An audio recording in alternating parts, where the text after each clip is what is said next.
Good morning, class third. This is your chapter number 18, connecting people. देखिए, पहले जब means of communication नहीं हुआ करते थे तब किस तरीके से मैसेज भेजा जाता था, कैसे हम एक दूसरे से कनेक्ट रहते थे, इस चैप्टर में हम उसके बारे में पढ़ेंगे। जैसे मान लीजिए कि हमारे पापा का ट्रांसफ़र हो गया है, ठीक है, किसी दूसरी सिटी में, और हम अपनी फैमिली के साथ वहाँ शिफ्ट कर गए।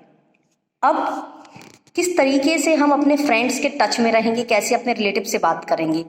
हम लेटर लिख सकते हैं, ईमेल कर सकते हैं, मोबाइल फ़ोन से फ़ोन कर सकते हैं, या हम लोग लैंडलाइन से फ़ोन कर सकते हैं, ठीक है। लेकिन जब नहीं थे तब क्या था? तो अर्ली मीन्स ऑफ कम्युनिकेशन में क्या था? Earlier there were limited means of communication. तब बहुत लिमिटेड हुआ करते थे कि किस तरीके से हम बातचीत कर पाएँ या कनेक्टेड रह पाएँ अपने लोगों के साथ। अगर आप अपने बाबा दादी से किसी से बात करेंगे तो आपको ये जान के सरप्राइज़ होगा कि जब वो छोटे थे तो जब बहुत दूरी पर हमें कम्युनिकेशन भेजना होता था तो बहुत आसान नहीं होता था, ठीक है। बहुत समय पहले पीपल जो थे साइन लैंग्वेज, इशारों से बात करते थे एक दूसरे से बात करने के लिए। साइन लैंग्वेज का मतलब इशारे से बात करी जाती है। और ड्रम को बीट करना और धुएं के थ्रू सिग्नल, स्मोक सिग्नल भेजना, ये कुछ ऐसे तरीके थे जिनसे वो एक दूसरे से कम्युनिकेट करते थे, मैसेज भेजते थे। एट द टाइम्स जो मैसेंजर्स थे ट्रैवल करके जाते थे, वो एक आदमी होता था, उसके कह दिया ये वाला मैसेज वहाँ पहुँचाना है, तो वो पहले तो पैदल चलकर जाता था मैसेज पहुँचाने के लिए, या फिर घुड़सवार होते थे, घोड़े पर चढ़कर जाते थे और मैसेज पहुँचाते थे।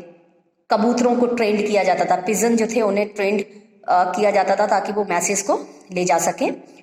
और जो नोट्स होते थे, जो लिखकर मैसेज था, वो उनके पैरों में बांध दिया जाता था और उन्हें उड़ा दिया जाता था। तो और इनको कहा जाता था होमिंग पिजन्स।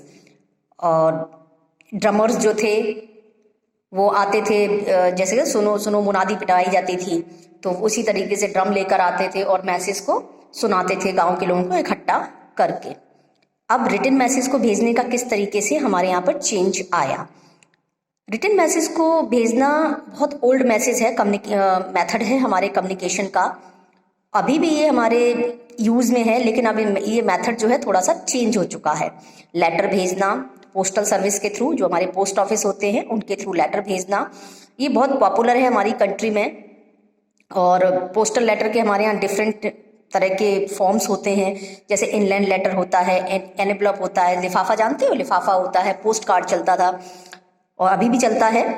हम अपने मैसेज इन पर लिखते हैं, इन लेटर्स पर, और इन्हें लेटर बॉक्स में डाल देते हैं। पोस्टमैन आता है, इनको कलेक्ट करता है, पोस्ट ऑफिस ले जाता है दूसरे लेटर्स के साथ में, और ये लेटर्स सॉर्ट किए जाते हैं डिफरेंट प्लेसेस और एड्रेस के अकॉर्डिंग, ठीक है। फिर उसके बाद ये भेजे जाते हैं या तो ट्रेन से या हवाई जहाज से, ठीक है।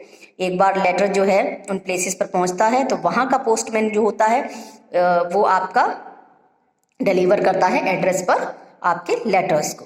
इंडिया का जो पोस्टल सिस्टम है पूरी दुनिया में सबसे बड़ा है।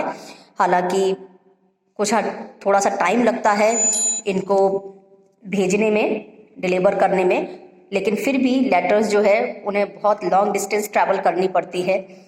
अगर हम लेटर्स को बहुत जल्दी भेजना चाहते हैं, ठीक है, तो हम इसे स्पीड पोस्ट से भेजते हैं या कुरियर सर्विस करवाते हैं, ठीक है। पार्सल जो होते हैं, वो गिफ्ट वगैरह जो होते हैं, वो आपके कुरियर के थ्रू एक जगह से दूसरी जगह पहुंचाए जाते हैं, ठीक है। और फ्यू इयर्स बैक जो है टेलीग्राम जो था एक पॉपुलर मीन्स ऑफ कम्युनिकेशन था। अर्जेंट मैसेज भेजा जाता था टेलीग्राम के थ्रू, ठीक है। एक मशीन होती थी जिसे टेलीग्राफ कहा जाता था। 1940 में गवर्नमेंट ने इस सर्विस को स्टॉप कर दिया है क्योंकि इसकी पॉपुलैरिटी कम हो रही थी। फिर ईमेल का आया। ईमेल हम लोग कंप्यूटर के थ्रू या फैक्स मशीन के थ्रू हम लोग फास्टर वे में मैसेज को सेंड करते हैं। ईमेल के लिए जो भी आपका जहाँ से भेजा जा रहा है और जो पर्सन उसको रिसीव कर रहा है, ठीक है, उनके पास क्या होना चाहिए?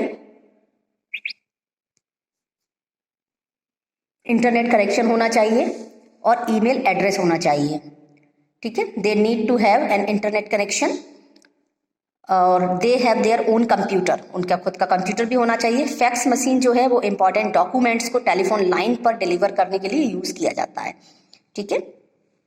और ये आपका जनरली वर्क प्लेस पर इस्तेमाल होता है। इसके बाद आते हैं 1-to-1 टॉकिंग। कुछ हमारे जो मीन्स ऑफ कम्युनिकेशन वो हमें फैसिलिटी देते हैं कि हम एक दूसरे से पर्सनली बात कर सकें। टेलीफोन जो है आपका इसी टाइप का मीन्स ऑफ कम्युनिकेशन है। लैंडलाइन या मोबाइल फ़ोन जो हैं ये कम्युनिकेट करते हैं, हमें हेल्प करते हैं न्यूज़ को शेयर करने में, ठीक है, बहुत जल्दी। एक कॉल जो होती है वो हमें अपने के पास ले आती है। हमें इम्पॉर्टेंट कोई भी बात करनी होती है, कोई अर्जेंट बात करनी होती है तो हम बहुत आसानी से उनसे बात कर सकते हैं।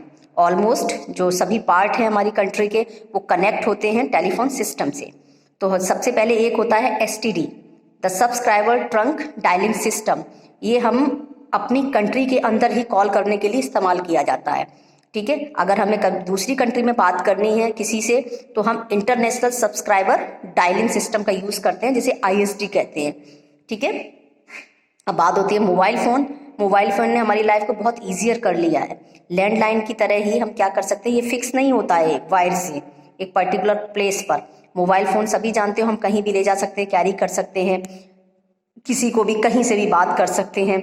लेकिन हमें मोबाइल फ़ोन का इस्तेमाल करने के लिए बहुत केयरफुल रहना चाहिए और ऐसे हमें नहीं इस्तेमाल करना चाहिए कोई से डिस्टर्ब हो, जैसे हॉस्पिटल है या फिर आपका लाइब्रेरीज है, मूवी है, थिएटर है। हमें अपने मोबाइल को स्विच ऑफ कर लेना चाहिए और साइलेंट कर लेना चाहिए। और ड्राइविंग करते टाइम मोबाइल पर बात करना डेंजरस हो सकता है और एक पनिशेबल ऑफेंस भी है, कानून के नियम में नहीं आता है ये।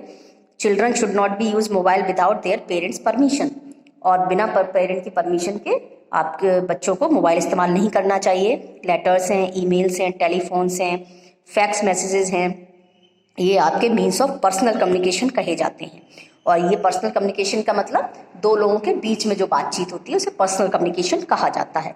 फिर आता है हमारा मास मीडिया। कभी कभी हमें मैसेज को बहुत सारे लोगों को कन्वे करना होता है और एक ही टाइम पर, ठीक है। तो इसके लिए हमें किसकी, जैसे न्यूज़पेपर है, टेलीविज़न है, ठीक है, रेडियो है, ठीक है। तो जो टेलीविज़न है आपका वो मास मीडिया कहा, इन न्यूज़पेपर है, मैगजीन है, टेलीविज़न, रेडियो, इन्हें मास मीडिया कहा जाता है। ये इसलिए क्योंकि ये एक ही बार में एक ही मैसेज को बहुत सारे लोगों के पास पहुंचा सकता है, ठीक है। टेलीविज़न जो है एक विजुअल मीडियम होता है न्यूज़ रिपोर्ट्स का, ठीक है, और कैमरा से इसको कैप्चर किया जाता है। बुक्स और मैगजीन जो हैं वो हमें वैरायटी ऑफ इंफॉर्मेशन देती हैं और बहुत सारे लोग इसको पढ़ते हैं। नेचुरल सैटेलाइट के बारे में भी हमने पढ़ा है। वो ऑब्जेक्ट्स होते हैं जो प्लेनेट के चारों ओर घूमते हैं। आर्टिफिशियल सैटेलाइट्स वो होते हैं जो ऑर्बिट में घूमते हैं अर्थ के चारों ओर, और ह्यूमन बीइंग जिन्हें बनाता है। कम्युनिकेशन सैटेलाइट्स जो हैं वो आपके यूज़ करे जाते हैं टेलीफोन मैसेजेस के लिए, रेडियो टेलीविज़न सिग्नल्स को भेजने के लिए। वो हमें हेल्प करते हैं, हम क्रिकेट, टेनिस, फुटबॉल या दूसरे स्पोर्ट्स को लाइव देख सकते हैं। और वो हमें हेल्प करते हैं वेदर रिपोर्ट जानने में कि आज का मौसम कैसा रहेगा। हम देख सकते हैं मैप पर प्लेसेस को और डायरेक्शन फाइंड कर सकते हैं प्लेसेस का with the help of satellite. Okay, ये चैप्टर आपका फिनिश हो गया। अब इसके बाद आप इसकी एक्सरसाइज को करने की कोशिश करेंगे।